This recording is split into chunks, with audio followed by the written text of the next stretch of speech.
कुमार जी का जो institute of जो अब्यूज एंड मिसयूज है, जो एक मार्ग में स्थित है, ये वहीं से इन्हें ट्रेनिंग दिया जा रहा है कि किसको कितने मात्रा में गाली देना चाहिए, किस प्रकार से गाली देना चाहिए। लगातार आप देखिएगा, करप्शन की बात करते हैं नीतीश कुमार। अगर ये सृजन घोटाला में जिस तरह से इनका नाम आ रहा था, जिस हिसाब से भूमिका आ रही थी, अगर ये बीजेपी में नहीं जाते तो शायद इन पे भी केस मुकदमा होता। और जिस हिसाब से इंस्टीट्यूशन का जिस हिसाब से दुरुपयोग किया जा रहा है पूरे विपक्षी नेताओं को लेकर के, तो ये बात को तो नीतीश जी को तो जवाब देना चाहिए ना। हमको तो दुख है, हमको तो पीड़ा थी कि नीतीश जी को सब कुछ जानते हुए भी पब्लिक डोमेन में जब बात आ गई कि सीबीआई डायरेक्टर ने जब ये कह दिया कि लालू जी को फंसाने के लिए इतना दबाव था सुशील मोदी जी का, पीएमओ के एक अधिकारी का, कि लगातार फॉलो अप लिया जा रहा था, तो उस पर कोई प्रतिक्रिया नहीं।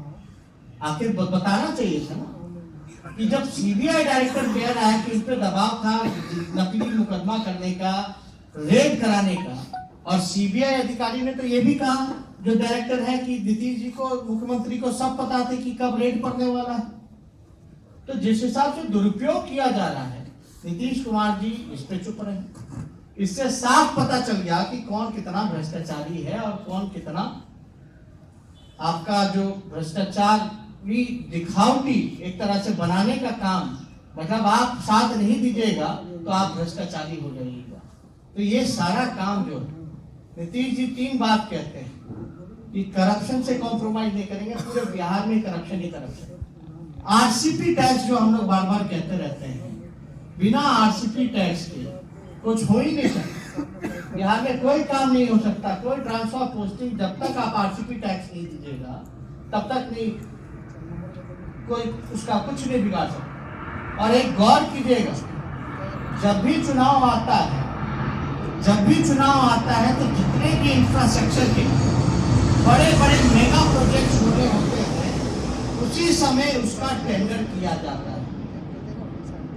ये सारा ये कौन सा खेल है नीतीश जी आपका, कि जितने भी बड़े बड़े प्रोजेक्ट हैं, जब भी चुनाव आता है तब आप जो है इसका जो है टेंडर कराने का काम करते हो। क्या इससे वसूली कराने की बात की जाती है? नहीं की जाती है।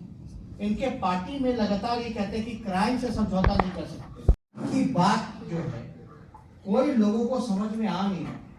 सब लोग जान रहे हैं कि भारी कंफ्यूज नीतीश कुमार जी, और इनकी बात में पूरी तरीके से डबल स्टैंडर्ड है। और कहीं ना कहीं से इनका जो डबल स्टैंडर्ड इसलिए है क्योंकि ये सत्ता के लोभी हैं, कुर्सी के लालची हैं। ये कुर्सी में बैठे रहने के लिए किसी भी हद तक ये व्यक्ति जा सकते हैं। आज पूरे प्रेस वार्ता में जिस प्रकार से इरिटेटेड, झिलझिलाहट जो जिस प्रकार से दिखी नीतीश कुमार जी की, आप देख सकते हैं कि पूरी तरीके से नीतीश कुमार जी की भाषा बिगड़ चुकी है। आज जिस प्रकार से हम लोगों ने उम्मीद नहीं किया, कहीं ना कहीं से जो भाषा का इस्तेमाल किया, जिस हिसाब से उन्होंने बोला कि सड़क छाप लोगों का ये गठबंधन है, ये कहीं ना कहीं से इसको हम लोग मर्यादित नहीं मानते हैं। और हम लोग चाहते हैं कि मुख्यमंत्री इस बात को लेकर के माफी मांगने का काम करें। उनका कहने का इशारा है कि मुकेश सहनी जो सन ऑफ मल्लाह है वो सड़क छाप, वो मुकेश सहनी जी को गाली नहीं बल्कि पूरे समाज को नीतीश कुमार जी ने गाली देने का काम किया। ठीक कुछ दिन पहले उपेंद्र कुशवाहा जी, जो कुशवाहा के बेटे हैं, पिछड़े के बेटे हैं, उनको यह बोला गया कि वो नीच है। तो ये अगर आप देखिएगा कि लगातार उनके भाषा में जिस प्रकार का गिरावट आ रहा है, जिस हिसाब से उनकी बेचैनी जो हो रही है कि महागठबंधन के लोग एकजुट हो गए हैं, उस हिसाब से इनकी घबराहट बढ़ती जा रही है। और ये साफ तौर पे डरे हुए हैं कि दोबारा ये सत्ता में लौटने वाले नहीं हैं, इसलिए इस तरह की भाषा का इस्तेमाल वो करने का काम कर रहे हैं। और उनके प्रवक्ताओं का तो अलग ही है। और हमने तो कहा कि ए से बी पूरा एक एक शब्द नीतीश कुमार जी डिक्टेट करने का काम करते हैं। उनके इशारे पे इस तरह का बयान जो इन दिनों जो स्तर जो गिरता जा रहा है कि पूरा बॉडी लैंग्वेज जो है किस प्रकार से वो घबराए हुए, इतना गुस्से में हमने तो कभी नहीं देखा इतने गुस्से में जितने गुस्से में आज नजर आ रहे थे। हालांकि ये सारे बिंदु हैं जिसपे हम लोगों को लगा कि हम लोगों को प्रेस कॉन्फ्रेंस करना चाहिए, लेकिन नीतीश कुमार जी बताएं कि भाई बिहार का क्या हुआ। डबल इंजन की सरकार है। अब तो ऐसा लगता है कि डबल इंजन की सरकार, एक इंजन अपराध में है और एक इंजन जो है भ्रष्टाचार में है। नीतीश कुमार जी भूल गए, मतलब डीएनए का गाली खाए, फिर डीएनए मैच हो गया, फिर जो बिहार को स्पेशल राज्य का दर्जा देने की बात की वो भूल गए, स्पेशल पैकेज की बात की वो भूल गए। पूरी तरीके से इन्होंने बिहार को बर्बाद कर देने का काम किया है ये जो एनडीए की सरकार जो बिहार में कायम है। और बिहार के लोग पूरी तरीके से पलायन कर रहे हैं, दूसरे राज्य भी जा रहे हैं तो वहां भी उनको इज्जत नहीं मिल रही, सम्मान नहीं मिल रही, और हमारे बिहार के मुख्यमंत्री हाथ पे हाथ धरे हुए बैठने का काम कर रहे हैं। तो जो भी उन्होंने प्रेस कॉन्फ्रेंस किया पूरी तरीके से बचने का काम किया सवालों से, और कहीं ना कहीं से इशू को जो है उन्होंने डाइवर्ट करने का काम किया। इसलिए और कोई आप लोगों का सवाल हो, आज एक सवाल उठा कि महागठबंधन और उस पर मौन रहते हैं नीतीश कुमार। जब बिहार का डीजीपी कहता है कि एसपी उनकी बात नहीं मान रहे हैं, आज जो बिहार के राज्यपाल सत्यपाल मलिक जो अभी जम्मू कश्मीर के गवर्नर हैं, उनका बयान आया है कि बिहार में एक दिन में जितने कत्लेआम होती हैं उतना जम्मू कश्मीर में एक हफ्ते में भी नहीं होता है। आप समझ जाइए कि बिहार के लॉ एंड ऑर्डर की स्थिति क्या है। और नीतीश जी कहते हैं कि उनका जो है करप्शन और क्राइम में कोई कॉम्प्रोमाइज नहीं कर सकते। होम मिनिस्ट्री उनके पास है। एनसीआरबी की रिपोर्ट अगर आप निकालने का काम करें तो लगातार जो है ग्राफ बढ़ता जा रहा है। थानों की बोली लगा दी गई है, नीलामी कर दिया गया है, और लगातार जो है अपराधी बेलगाम घूम रहे हैं। पूरी तरीके से बिहार में अपराधियों का राज आ चुका है, बलात्कारियों का राज आ चुका है, हत्यारों का राज आ चुका है। और नीतीश कुमार जी के पास गृह मंत्रालय है लेकिन कोई कार्रवाई नहीं की जाती है। तो पता नहीं कहां से ये कहते हैं कि पताल से ढूंढ करके लाएंगे, कानून अपना काम करेगा। अरे भाई आप पताल में क्यों जाने देते हो अपराधी को? और अभी जो व्यवसायिकों की जिस हिसाब से दिन प्रतिदिन हत्या की जा रही है एक जगह की वारदात में। दूसरी बात ये कहते हैं कि हम कम्युनिज्म से हम समझौता नहीं कर सकते। करप्शन, क्राइम और कम्युनिज्म लगातार जो सीतामढ़ी में जो घटना हुई, जिस हिसाब से मॉब लिंचिंग की जा रही है पूरे बिहार में, चाहे अररिया हो, नवादा हो, सीतामढ़ी हो, हर जगह आप देखिएगा कि नया एक प्रचलन बीजेपी से जब से ये मिले हैं पूरे बिहार में जो है ये सिलसिला जो है ये शुरू हो चुका है। नवादा को स्वीकारा भी जो भी है ये आखिर इसके लिए इन्होंने क्या कदम उठाए। लगातार ये घटनाएं हैं जो लगातार बिहार में बढ़ रही हैं। तो नीतीश कुमार जी अब जिस प्रकार उनका ध्यान बिहार को संभालने में नहीं है, बिहार के विकास के लिए नहीं है, पूरा उनका जो केंद्रित है पूरा दिमाग जो है खाली अपना सीट शेयरिंग को लेकर के बराबर बराबर कैसे रहे, अपना जनाधार कैसे बरकरार रखे, जो कि जनाधार वो खो चुके हैं। जनता उन पे विश्वास नहीं करती, मानती नहीं है। और नीतीश कुमार जी आज पूरे प्रेस ब्रीफ में ये कह रहे थे कि महागठबंधन का कोई भविष्य नहीं। अरे नीतीश कुमार जी आपको किसने इजाजत दी है भविष्य लिखने की? किसी और भविष्य जो होगा, हम लोगों का जो भविष्य होगा वो बिहार की जनता लिखेगी। लेकिन हम लोग जहां तक घूम रहे हैं, फिर रहे हैं, इतनी जनता बिहार की आक्रोशित है आपसे, गुस्से में है कि बिहार की जनता ने आपका भविष्य जरूर लिख दिया है कि आप दोबारा सत्ता में आने नहीं जा रहे हैं। और जिस खेमे में है, जिस अलायंस में है, पूरा एनडीए आप ले डूबने का काम कीजिएगा। और बिहार की जनता आने वाले चुनाव में इन्होंने जो जनादेश का अपमान किया है, जो जनादेश का चोरी करने का काम किया है, उनको सबक सिखाने का काम करेंगे। तो पूरे प्रेस कॉन्फ्रेंस विकास उस पर होना चाहिए। आपको क्या लग रहा है कि चुनाव अगला विकास पर होगा या कोई पुराने अरे हमको जाति समीकरण मतलब आप ही देखे ना, अमित शाह करते हैं या नीतीश कुमार जी जात की राजनीति करते हैं, समीकरण बनाते हैं, तो उसको आप लोग शब्द देते हो सोशल इंजीनियरिंग। और हम लोग जो back bencher of the society, शोषित समाज, सब लोगों को जोड़ने की बात करते हैं, एकजुट होने की बात करते हैं, तो आप लोग जो है जातिवाद का आरोप लगाते हैं। अरे भाई, जनता विकास पे होगी तो पूछेगी ना कि भाई 15-15 लाख रुपए मिले कि नहीं मिले, 2 करोड़ रोजगार मिला कि नहीं मिला हर एक साल, बिहार को विकास का स्पेशल स्टेटस का दर्जा मिला कि नहीं मिला, स्पेशल पैकेज मिला कि नहीं मिला। इसी आधार पर अगर चुनाव हो तो आप पूछिए ना नीतीश कुमार जी से कि बिहार को कितना मिला। कोई पूछे तो, चाहे कोई जात के हो, कोई धर्म के हो, कोई वर्ग के हो, पूरी तरीके से बिहार की जनता, सब लोगों ने मन बना लिया है कि इस बार नीतीश कुमार और बीजेपी को आने वाले चुनाव में सबक सिखाने का काम। दूसरा आपने कहा भाषा में गिरावट आई है, भाषा में आप कहते हैं कि गुंडों का राज है, गुंडों की सरकार है।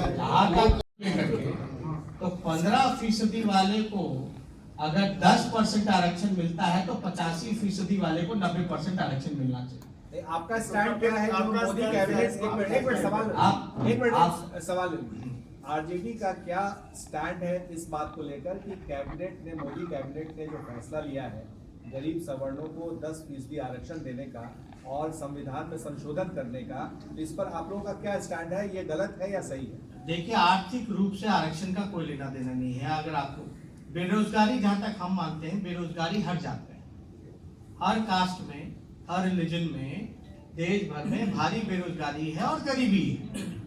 लेकिन आप आरक्षण दे दीजिएगा और गरीबी मिट जाएगी। और आरक्षण जिस सोच के साथ लाया गया था गरीबी दूर करने के लिए, ये बात नहीं है। आरक्षण जो पहले से, जो सदियों से जो वन व्यवस्था कायम थी, जो भेदभाव था, छुआछूत था, जहां तक भागीदारी की बात थी, सम्मान की बात थी, उसके लिए यह प्रावधान किया गया था। और जहां तक आर्थिक रूप से अगर आपको करना है तो जातीय जनगणना हुई है, शैक्षणिक तौर पे, आर्थिक तौर पर आप उस जनगणना का बेस बनाइए। आप बताइए कि 51% मजदूर जो है कौन जात के हैं, आप बताइए भूमिहीन कौन से जात के हैं, भीख मांगने वाले मंदिर मस्जिद के बाहर वो कौन से जात के हैं, तो ये तो बताना पड़ेगा ना।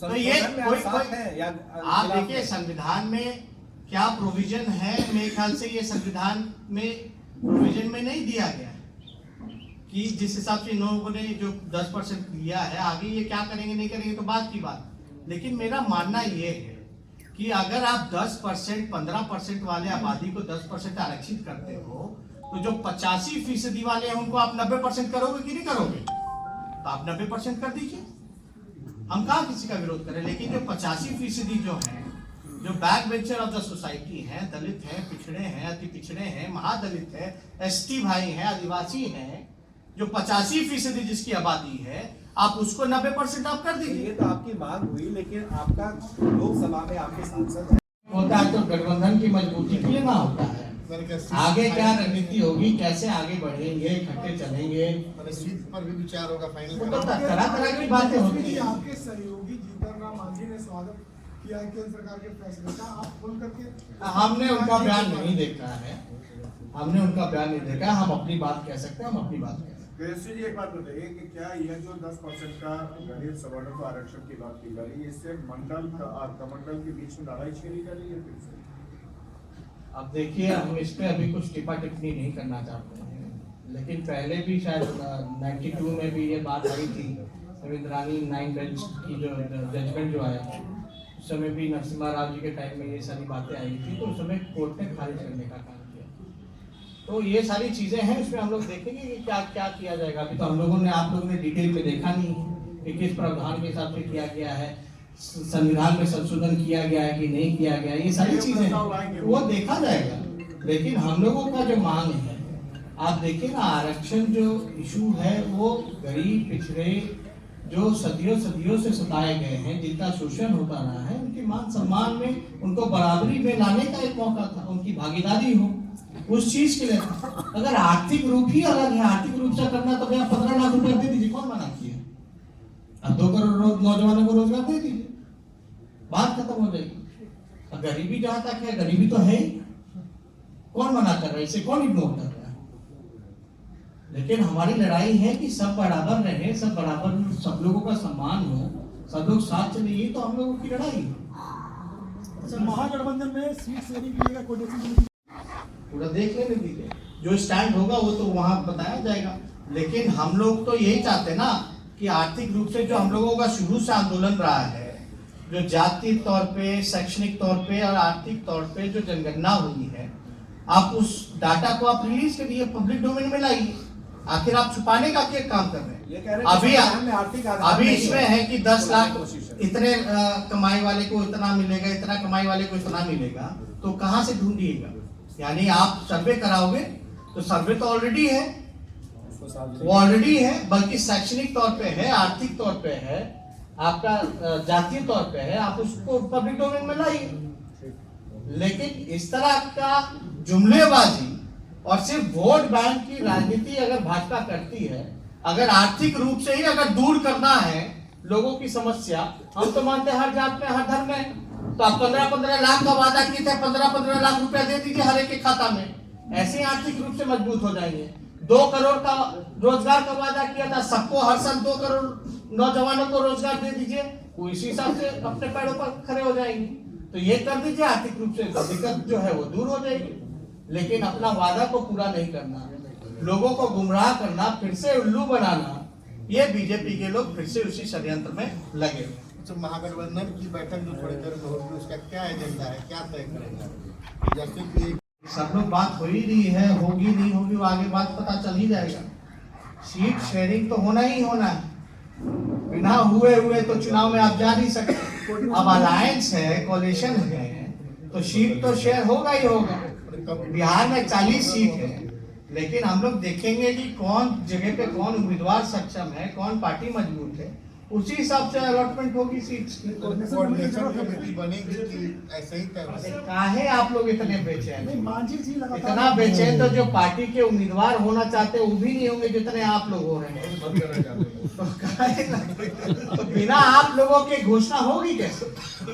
पहली बार जब घोषणा होगी तो आप ही के बीच में घोषणा होगी, चिंतित मत होइए। कोऑर्डिनेशन कमेटी इधर से ही बना दीजिएगा क्या? एनडीए की एक और अलायंस पार्टनर असम गण परिषद भी एनडीए से एनडीए के एक और alliance partner AGP Assam Gana Parishad ने भी एनडीए के साथ छोड़ दिया। उत्तर चल जाइए, दक्षिण चल जाइए, पश्चिम चल जाइए, पूरब चल जाइए। उत्तर से कश्मीर से शुरू कीजिए तो पीडीपी अलग हुई, पश्चिम चल जाइए तो शिवसेना कहते हैं विधानसभा का चुनाव अलग लड़ेंगे, दक्षिण चल जाइए तो उधर चंद्रबाबू नायडू अलग हो गए। अगर पूरब की बात कीजिएगा तो बिहार में कई दल जो है वो अलग हो चुके हैं, यूपी में कई लोग जो है नाराज चल रहे हैं और अलग चल रहे हैं, नॉर्थ ईस्ट में अलग हो गए। तो देश का कोई भी दिशा अगर आप देखें तो एनडीए में जितने लोग थे वो एनडीए को छोड़ करके भागने का काम कर। तो देखिए लोगों का मूड जो है, देश का जो मूड है, लोग चाहते हैं कि जिन्होंने अच्छे दिनों का वादा किया और बुरे दिन ले आए, उन लोगों को सबक सिखाना है। जिन लोगों ने सिर्फ और सिर्फ जुमलेबाजी और धोखा देने का काम किया, चाहे किसान हो, नौजवान हो, सभी लोग को धोखा देने का काम किया, उसको नहीं चाहती है कि दोबारा वो सत्ता में आए। इसलिए जो भी घटक दल हैं एनडीए के